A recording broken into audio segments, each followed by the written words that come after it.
안녕하세요. 오늘도 사연살롱을 찾아주셔서 감사합니다. 40대 간호사 일을 하는 돌싱 여자예요.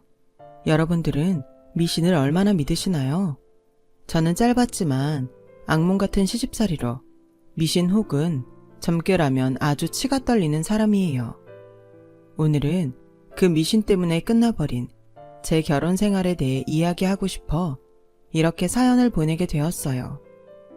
저와 남편은 안과에서 처음 만났어요. 남편은 눈다래끼가 많이 심해져서 한쪽 눈을 거의 뜨지 못할 상태로 저희 병원에 왔는데 딱 봐도 어지간히 참다가 도저히 어쩌지 못해 병원에 온 듯 보였어요. 남편이 병원에 왔던 시간은 한가한 오후 때였고 그래서 바쁘지 않았던 저는 대충 남편의 성격을 봐서 조금 나아지는 것 같으면 병원에 오지 않을 것 같아 남편에게 주의사항을 아주 차근차근 친절하게 일러주었어요. 당분간은 술 드시면 안 돼요. 많이 부을 수 있거든요. 그리고 원래 다래끼는 피로가 풀리거나 관리만 잘해도 많이 좋아져요. 그러니까 가급적 손이나 다른 걸로는 눈 만지지 마시고 약 꼭 잘 챙겨 드세요. 간호사가 환자한테 친절한 건 당연한 거니까 별 생각 없었는데 근데 이 남자는 제 예상 밖으로 다음날 상태가 더 나빠져서는 저희 병원에 다시 왔어요. 보통은 이런 일이 없기에 저는 너무 놀랐고 남편은 놀란 저에게 이상하게도 쑥스러운 듯 웃어 보였어요. 순간 이상한 촉이 느껴졌고 알고 보니 이 남자는 저의 친절한 모습에 홀딱 반해서 그날 밤 다시 병원을 오기 위해 제가 하지 말라는 짓은 다 했더라고요. 저는 조금은 극단적인 남편의 모습에 처음엔 당연히 비호감이었지만 근 1년 동안 한결같이 저만 바라보며 제 마음을 얻기 위해 부단히 노력하는 남편에게 조금씩 마음이 움직이기 시작했어요. 그렇게 남편의 마음을 받아주고 본격적으로 연애가 시작되니 남편은 저에게 하늘의 별도 따다줄 것처럼 정말 저에게 잘해주었고 주변 친구나 병원 간호사 동료들은 그런 남편을 보고 저에게 마치 서로 짝이라도 한 듯 이렇게 말했어요.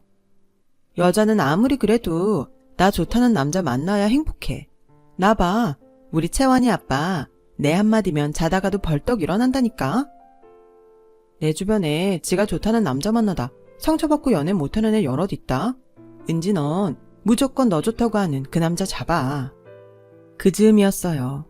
당시 유행하던 독감에 걸린 저는 병원 출근도 하지 못하고 고열과 근육통에 시달리고 있었는데 남편은 만사 다 제쳐두고 저를 간호하러 왔더라고요. 그때 당시 저는 지방에서 홀로 올라와 자취를 하고 있었는데 그때 남편의 지극정성한 모습에 저는 주변 사람들 말처럼 나를 이렇게 끔찍이도 생각하는 이 남자를 잡아야겠다는 생각이 들었어요. 누군가 그랬나요? 결혼은 타이밍이라고요. 지금 생각해보면 그때 당시 저와 남편은 그 타이밍이라는 것이 맞았던 것 같아요. 남편은 당시 시부모님과 함께 생활을 하고 있었는데 간호사 며느리 본다고 시부모님이 모두 저를 참 많이 반겨주셔서 결혼해도 아무 문제 없이 잘 지낼 수 있을 거라는 막연한 생각도 들었어요. 그런데 조금 이상하게 예비 시어머니는 초면인 저에게 태어난 시가 몇 시인지 혈액형은 뭐고 태몽은 뭐였는지 등 조금은 특이한 것들을 아주 심하게 궁금해하시더군요. 나중에 제가 좀 이상하게 생각할까봐 남편은 걱정이 되었는지 저에게 이렇게 말했어요. 우리 엄마가 안 그러셨으면 좋겠는데 미신이나 점 보는 걸 꽤 좋아해. 남편은 기독교 신자인 제가 거부감을 보일까 조심스럽게 말했어요. 하지만 전 그건 뭐 흔히 그 연세 어른들이 그러실 수 있다고 생각해 가볍게 넘겼어요. 제가 아무리 천주교 신자라 하지만 제가 강요하는 것도 아니고 당신이 좋아서 하시는 건데 그걸 뭐라고 할 수는 없다고 생각했거든요. 하지만 이런 저의 생각은 결혼식을 무사히 마치고 신혼여행을 가기 위해 공항으로 향할 때부터 깨지기 시작했어요. 시어머니는 결혼식 이후 그 미신과 점 때문에 슬슬 넘지 말아야 할 선을 넘고 계셨거든요. 첫날 밤은 꼭 자정을 넘기고 보내라. 내가 믿는 백도사님이 니들 첫날 밤은 꼭 결혼식 다음날 좋다고 하셨어. 그리고 이거 첫날 밤 치르고 베개 밑에 넣고 자라. 다 니들 좋으라고 내가 챙기는 거니까 꼭 시키는 대로 해라. 그럼 잘 다녀오느라. 시어머니는 제 손에 부적이 든 봉투를 주시며 신신당부하셨어요. 남들 눈엔 신혼여행 가는 며느리에게 시어머니가 용돈이라도 주는 줄 알았겠지만 저는 부적이 든 이 봉투를 받아들고 애써 웃는 얼굴로 그 자리를 떠나야 했어요. 남편은 제가 받아온 부적을 보고 대수롭지 않게 생각하며 내가 말했잖아. 우리 엄마 미신 좋아한다고. 그냥 공항에 가다가 적당히 버려. 라더군요. 저는 남편 말대로 그냥 버릴까 하다가 다 니들 좋으라고 내가 챙기는 거야. 라고 하셨던 시어머니 생각에 차마 몰래 버릴 순 없겠더라고요. 그래서 에이 어려운 일도 아닌데 라고 저도 대수롭지 않게 생각했고 그날 저녁 시어머니가 하라는 대로 했어요. 그 첫 단추가 잘못이었을까요? 당신의 말을 잘 듣는 며느리가 좋으셨는지 이후 시어머니는 풍수지리에 맞는 인테리어라며 제가 이미 다 꾸며놓은 신혼집을 당신 손으로 싹 다 바꾸어 놓으셨고 안방 벽에는 날짜별 빨간 동그라미가 쳐져 있는 대형 달력까지 떡하니 걸어 놓으셨어요. 그리고 그 달력 동그라미 아래는 이제 막 신혼인 제가 보기에 나 뜨겁게 부부관계하는 날이라고 적어 놓으셨더라고요. 저는 제 의도와 상관없이 달라진 신혼집을 보며 계속 기가 막혀서 말이 안 나왔어요. 남편은 금방이라도 터질 것 같은 제 상태를 감지했는지 얼른 자기 어머니한테 전화를 걸었고 시어머니에게 화를 냈어요. 엄마, 도대체 왜 여기까지 와서 엄마 마음대로 해짓고 가? 여긴 우리 집이잖아. 장가가면 넌 남이니? 우리 집 같은 소리 하네. 엄마가 다 니들 좋으라고 해놓은 거잖아. 나쁜 건 들어오지 말고 좋은 기운만 받으라고 애써 꾸며줬더니 잔말 말고 이따 저녁 때 저녁 먹으러 와. 끊는다. 그때 예감했어요. 시어머니의 맹목적인 미신사랑은 곧 제 생활도 침범할 거라는 것을요. 저는 이대로 가면 골치 아파질 것 같다는 생각에 이제 갓 결혼했음에도 불구하고 시어머니와 거리를 두기로 했어요. 그래서 그날 저녁에 저는 집에 가지 않고 남편만 시댁에 보냈는데 시어머니는 그런 제가 도리도 모르는 괘씸한 며느리라며 그날 남편을 집에 보내지 않으시지 뭐예요. 보내지 않은 시어머니와 안 보낸다고 오지 않은 남편에게 저는 화가 났어요. 그 느낌은 마치 소박을 맞은 듯한 기분이었거든요. 저는 마침 저희 부부가 혼인신고 전이라는 것이 떠올랐고 남편에게 바로 지금 당장 오지 않으면 이 결혼은 없던 걸로 하자고 메시지를 보냈어요. 남편은 메시지를 확인했는지 30분도 채 되지 않았을 때 신혼집으로 헐레벌떡 돌아왔어요.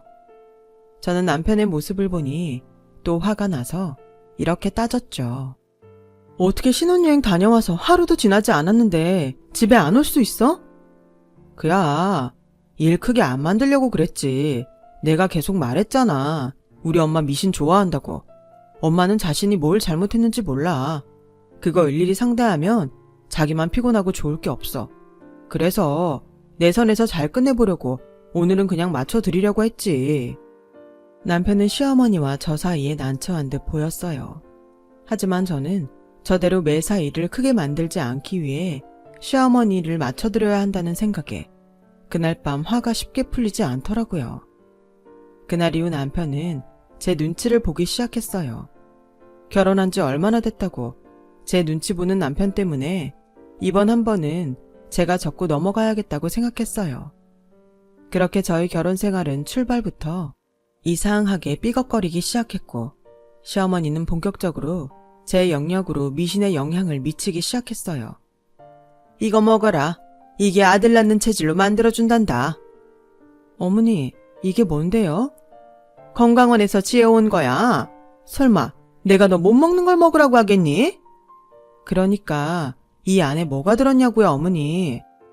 거참, 뭘 그렇게 따지길. 그냥 어른이 먹으라고 하면 네 하고 먹으면 돼. 어머니, 요즘 세상에 알레르기가 얼마나 많은지 아세요? 아무거나 함부로 먹다가는 큰일 나요. 됐다. 먹지 마라. 기껏 지 생각해서 지어왔더니 너 아들만 못 낳아봐. 내가 가만 안 둔다. 우리 집은 손이 귀해서 무조건 아들을 낳아야 해. 가만 안 둔다니. 저는 시어머니의 협박에 표정 관리가 되지 않았어요. 무서운 게 아니라 화가 나서요. 예전에야 아들 한다고 들었지만 전 그게 제 현실이 될 거라는 생각은 추호도 하지 못했어요. 시어머니는 혼자 열이 잔뜩 올라서 저희 집을 나가셨고 저는 너무 화가 나서 친정 언니에게 갔어요. 그리고 시어머니와 있었던 이야기를 하니 저희 언니도 얼굴이 불그락 푸르락 돼서는 이렇게 말했죠. 네 시어머니 나중엔 제주도 돌하르방 가루도 가지고 오는 거 아니냐? 저는 언니의 그 말을 들으니 소름이 다 돋았어요. 그리고 집에 돌아와 곰곰이 생각했죠. 어차피 아이 계획은 빠르면 빠를수록 좋다고 생각했기에 이참에 아예 아이를 빨리 가져야겠다고요. 그래서 남편에게 이야기했고 남편은 제 말에 좋아하는 눈치였어요. 그 후 저희 부부는 정말로 열심히 아이를 갖기 위해 노력했어요. 하지만 노력도 너무 지나치면 안 되는 건가요? 간절하면 간절할수록 저희 부부에겐 기다리는 아이 소식은 감감무소식이었어요. 너무 그쪽으로만 치중해서 그래. 원래 임신이란 게 생각지도 못하다 하고 그러잖아. 그러고 보면 삼신할머니도 참 짓궂어. 이렇게 바라는데 얼른 예쁜 아기 하나 점지해주지. 함께 근무하는 동료 간호사 선배가 저를 위로한다고 이야기를 해주었어요. 하지만 삼신할머니가 어쩌고 하는데 시어머니 생각이 나서 그 말도 듣기 싫더라고요. 그래서 저는 더욱 확실한 방법을 찾기로 했어요. 다음날 남편과 시간을 맞춰 산부인과를 찾았고 이번에야말로 과학적으로 확률이 높은 방법을 시도하자고 결심했죠. 그런데 검사 결과는 너무나 믿기 어려웠어요. 글쎄, 저희 남편이 무정자증이라는 청천벽력 같은 결과를 듣게 되었던 거죠. 저도 저지만 남편은 검사 결과에 충격이 굉장히 컸어요.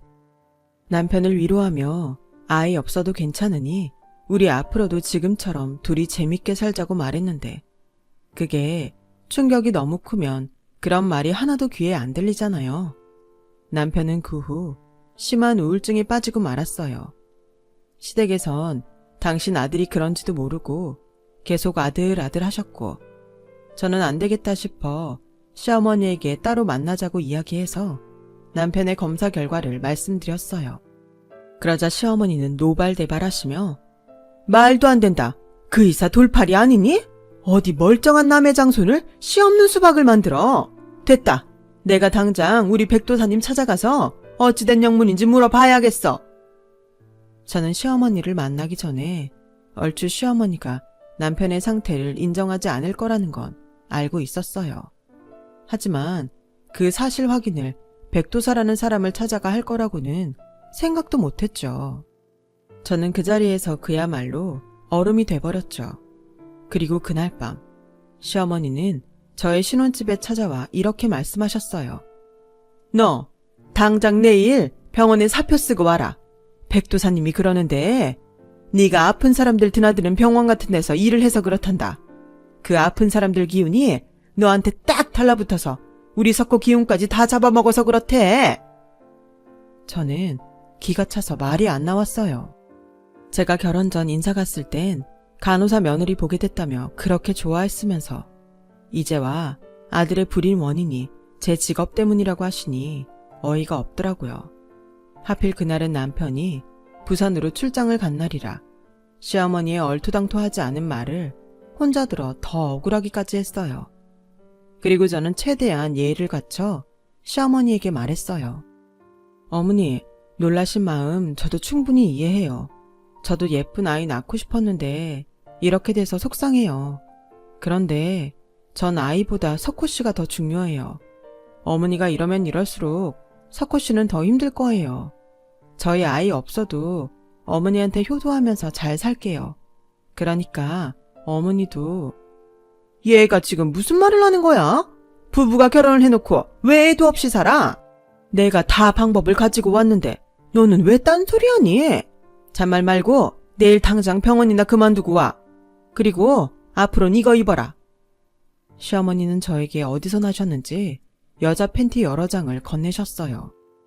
그런데 자세히 보니 이 속옷이 남이 입던 것 같이 보이는 거 있죠. 저는 순간 뇌리에 어떤 생각이 스쳐 지나갔어요. 어머니, 설마 이거 남이 입던 거예요? 그래, 내가 수소문해서 우리 동네에서 아들만 4명 낳았다는 집에 가서 사왔다. 남이 입던 팬티를, 그것도 돈을 주고 사왔다는 시어머니 말에 저는 화가 났어요. 당연히 입을 것도 아니었지만 일방적으로 저에게 당신의 뜻에 따르라고 하는 시어머니의 태도에 더는 참을 수 없더라고요. 어머니, 이런다고 달라지는 건 없어요. 그리고 어머님이 미신 같은 거 믿는 건 괜찮은데 저한테까지 따르라고 하지 마세요. 저는 기독교 신자고 이런 거 불쾌해요. 뭐? 불쾌해? 나는 네가 더 불쾌하다. 내가 말했지. 우리 집은 손이 귀해서 꼭 아들 낳아야 한다고. 옛날 같으면 나보다도 네가 속이 타고 애간장이 녹아야 할 일이라고. 어머니, 불임은 제가 아니라 어머니 아들이에요. 어머니 아들은 아들을커녕 딸도 못 낳아요. 저라고 애기 없이 사는 게 좋겠어요? 그래도 남편 기죽을까봐 저 괜찮은 척 하고 있는 거예요. 고양이 쥐 생각하네. 너도 애기 바라면 못할 건 뭐야? 내가 지금 뭐 그리 어려운 일 하래? 대화가 길어질수록 저는 시어머니와 소통이 되지 않았어요. 오히려 언성만 높아지고 속만 터져 나갔죠. 그날 이후 저는 시어머니에게 미신, 점 이런 건 모두 싫다고 딱 선을 그었어요. 그러자 시어머니는 집안에서 사람이 잘못 들어와서 대가 끊겼다고 말하시며 우겼고 그렇게 한참을 울다 당신 집으로 돌아가셨어요. 저는 다음 날 좋은 게 좋은 거라고 집안에 뒀던 시어머니의 미신 잔해들을 싹 다 치워버렸고 보란듯이 벽에 큰 십자가를 걸었어요. 남편은 자기가 없던 사이 저와 시어머니의 일을 듣고 이번엔 자기가 나서서 정리하겠다고 나서더라고요. 그렇게 모처럼 나서준 남편 덕에 저는 약 1달 정도 평온한 날을 보낼 수 있었어요. 하지만 평온도 잠시 시댁에 제사가 있었고 아무리 기독교 신자지만 제사가 있는 집에 시집을 왔으니 저는 당연히 제사 준비를 돕기 위해 오랜만에 시댁에 가게 되었어요. 시어머니는 돕겠다고 온 저에게 찬바람이 쌩하니 불더라고요.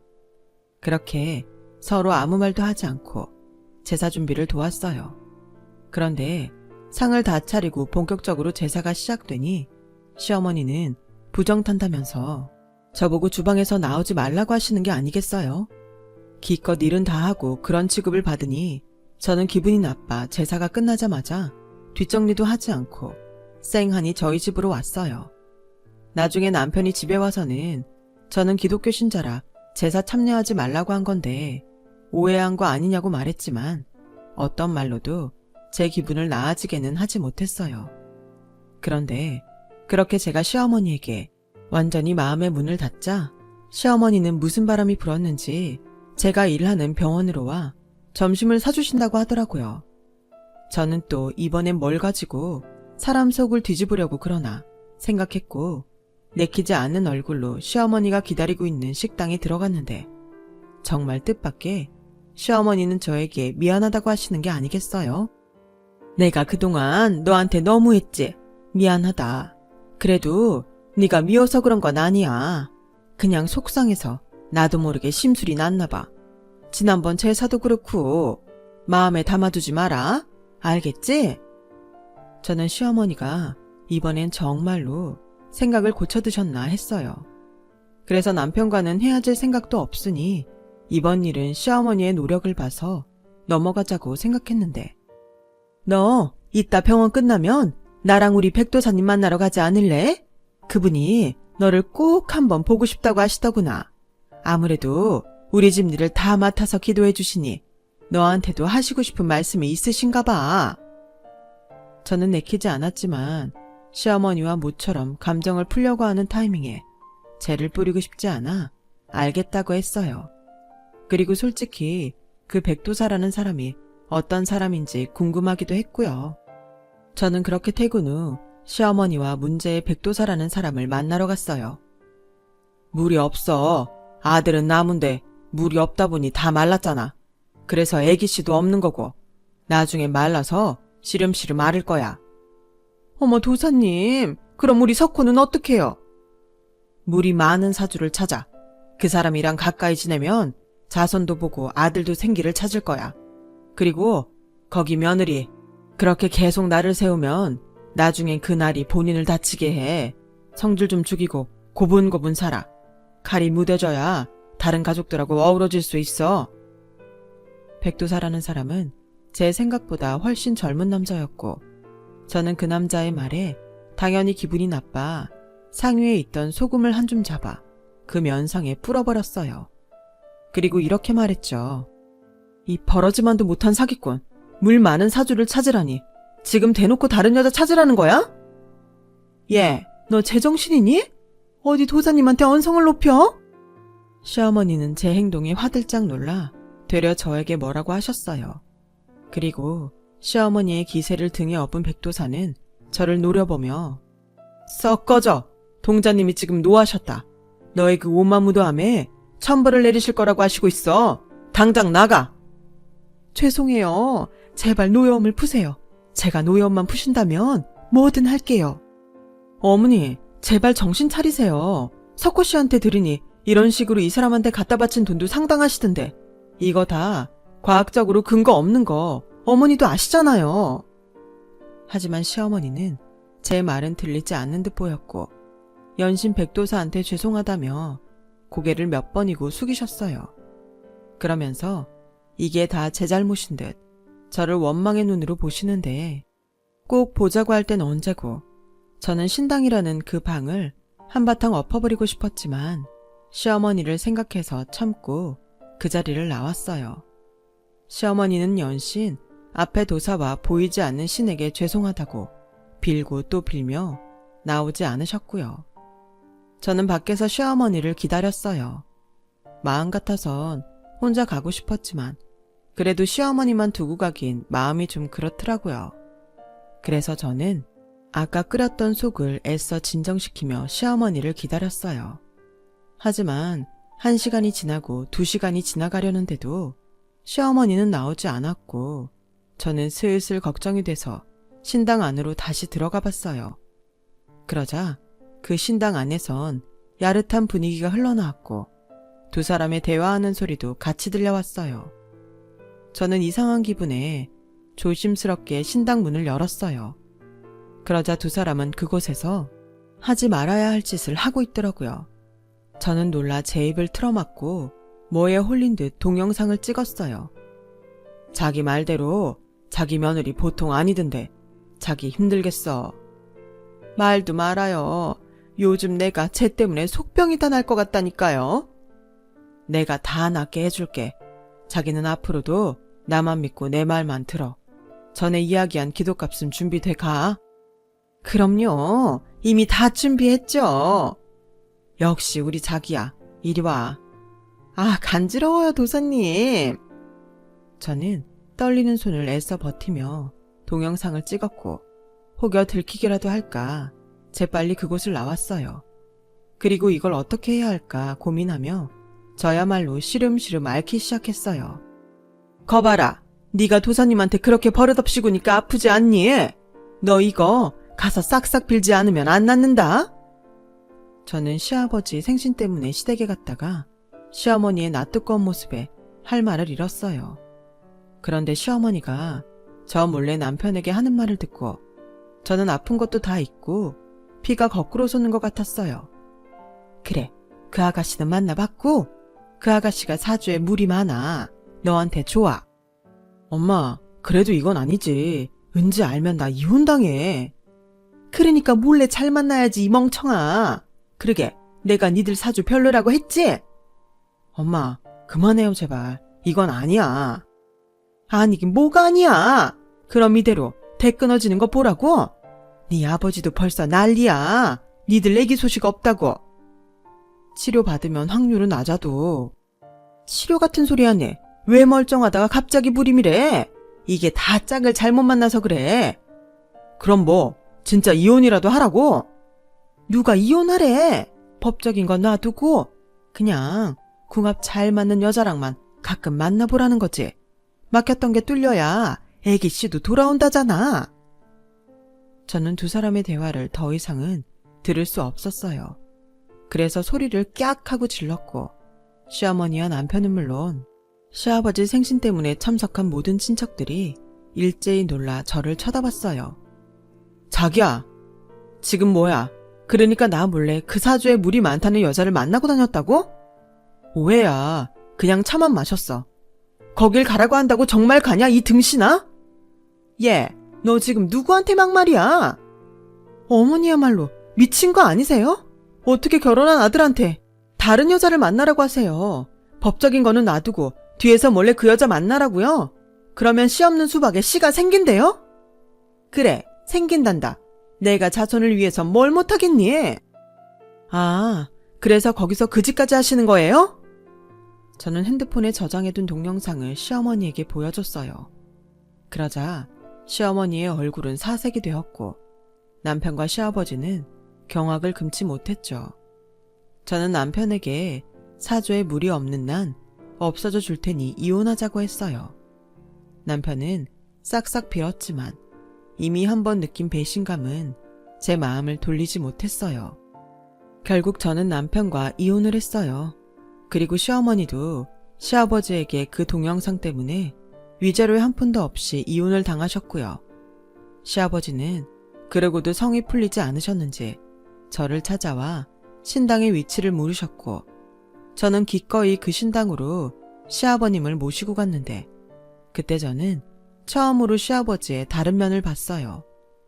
늘 허허하시며 점잖고 인자하기만 하시더니 그 백도사라는 남자의 멱살을 한 손에 들고 정말 바닥에 내리꽂더라고요. 그 와중에 백도사는 저에게 그렇듯 신이 노했다고 헛소리를 삑삑 했는데 시아버지는 그런 백도사에게 소금, 쌀, 동전까지 거기 있는 모든 것들을 백도사에게 던지고 신당을 그야말로 풍비박산 내놓으셨죠. 저는 이혼을 했음에도 그 모습에 속이 다 시원해졌어요. 나중에 백도사한테 소식을 들었는지 시어머니는 저를 찾아와 저 때문에 모든 것이 망가졌다고 끝까지 저를 원망하셨지만 저는 평생 그렇게 헛다리만 짚으시고 사시라고 말하고 아무런 미련도 없이 그 집과의 인연을 끊어버렸어요. 그 후 가끔 남편이 미안하다며 용서해달라고 찾아오기도 했지만 어쩌겠어요. 끝나버린 인연인 것을요. 저는 더 이상 힘들고 싶지 않아서 한 결정이니 서로를 위해 존중하자고 부탁했어요. 남편은 근 6개월간 마음을 잡지 못했지만 점차 현실을 받아들였고 얼마 전 새로운 인연을 만나기 시작했다는 소문도 들려왔어요. 저는 진심으로 잘 됐다고 생각해요. 사실 저도 얼마 전에 오랫동안 함께 근무한 의사 남자친구와 조심스럽게 결혼을 전제로 사귀고 있거든요. 그 사람도 한 번의 아픔이 있어 서로 조심스럽지만 두 번째 찾아온 인연은 오랫동안 함께 행복할 수 있겠죠. 부디 이런 제 바람도 이루어지길 바라며 지금까지 제 이야기 들어주셔서 감사합니다. 매일매일이 가까운 사람과 행복한 시간 되시길 바랍니다. 여러분, 사연 댓글에 응원과 현명한 조언 부탁드려요. 좋아요와 구독은 저에게 큰 힘이 됩니다. 오늘도 좋은 일 가득하세요.